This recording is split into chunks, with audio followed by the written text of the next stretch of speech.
3 Cavendish Square is now the headquarters of the Royal College of Nursing. It's also been a clubhouse for professional women. And there's a slight irony there, because before all of that, it was the home of a Liberal Prime Minister, a wartime leader, who was also one of the main opponents of Votes for Women. These days, we're just off one of the busiest shopping streets in the whole of London, with all the hustle, bustle and the building work going on. But imagine we're 100 years ago, when this was the home of Herbert Henry Asquith.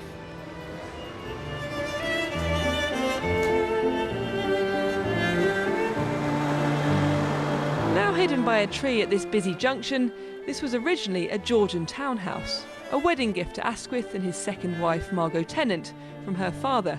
The Tennants were wealthy, and Margot was accustomed to living in some style. Asquith had a more modest background, but was a political high flyer. Home Secretary under Gladstone, Chancellor and then Prime Minister in the progressive Liberal governments of the early 20th century. He helped bring in old age pensions and supported Lloyd George's People's Budget with its plans for land taxes. Asquith's confrontations with the House of Lords over the People's Budget would change Westminster forever. Constitutional crisis led to a series of general elections and then the Parliament Act of 1911, which established the supremacy of the Commons over the unelected Lords.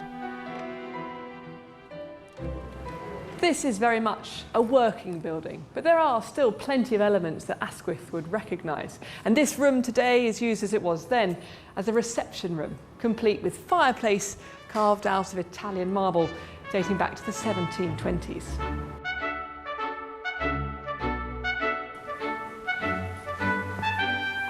And of course, Asquith would remember this rather lovely staircase and the elaborate decor.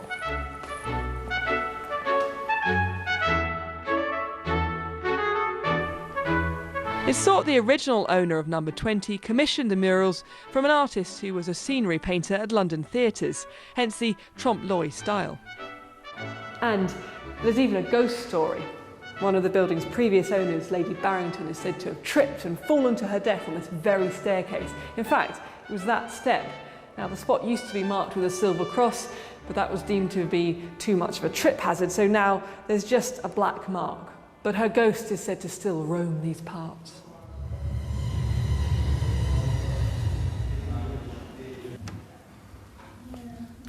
Well, the ghost doesn't seem to bother the people who work here now. This is all offices.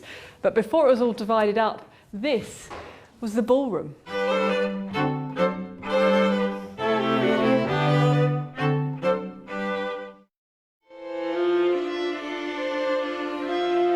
Away from the grandeur of Cavendish Square, this was a time of social crisis. Widespread strikes, confrontation between the Commons and the Lords over Irish Home Rule, with the threat of civil war in Ireland. And after decades of peaceful campaigning had failed to achieve votes for women, the suffragettes had opted for direct action. As one of the leading opponents of votes for women, Asquith was targeted by the suffragettes. He'd refused repeated requests for a meeting, so in the end, they came here to his home. They kept being told he was out, and on the third occasion, the police were called and a scuffle broke out. One of the leading suffragettes managed to break through and try to ring the doorbell. She was arrested, and the whole ordeal became known as the Battle of Cavendish Square.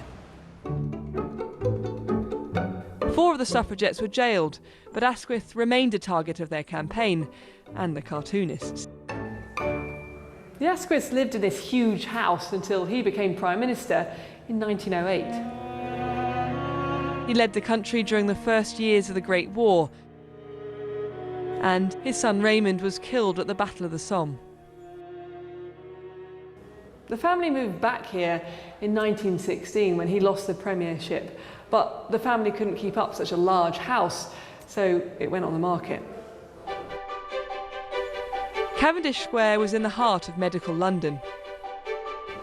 And the newly formed College of Nursing was looking for a base. Luckily, it had a wealthy patron. One of the founding members, during a taxi ride, asked Lady Cowdray if she would buy the old Asquith house. She said yes, and they've still got the telegram instructing her solicitor to do so. This grand room formed part of the Cowdray Club, an organisation for professional women, which was along the lines of a gentleman's club. The Cowdray family also bought up neighbouring properties to enable the college to expand. A new facade was wrapped around the extended building. The RCN at 20 Cavendish Square now represents more than 435,000 nursing staff. Asquith eventually came round to the idea of votes for women. Over the years, his views really changed, a bit like this building.